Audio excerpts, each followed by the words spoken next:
na, ang dami nang sumama sa paghanap ng isla ng mga alitap-tap. At pwede pang humabol dahil dumami na ang sinihan na pwede niyong panooran na Metro Manila Film Festival's Best Picture na Firefly. Alitap-tap. Oo, kanya-kanyang review na nga ang mga nakapanood niyan at shinare ang mga kanilang mga nararamdaman sa pelikula. Gaya ni Hazel Gonzalez, iiyak ka raw natatawa sa movie. Akma raw sa mga karakter ang mga gumanap sa pelikula.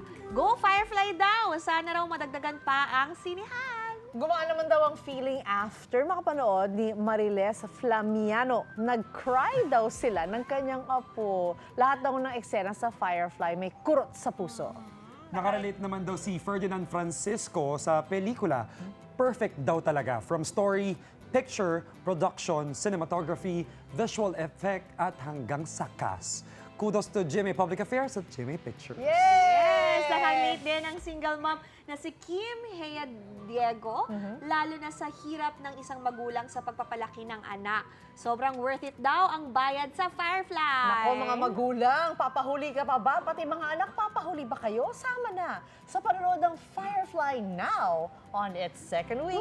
Marami ng sinihan. Go na kayo! Yes! Nanood kami ni Baba kahapon ulit. Worth it. Yes! Oo nga, nanood ka na before. Napakaganda po kasi talaga. Bring tissues ha, kasi lahat ng lumalabas, mugto ang mata. Ayun. Yes.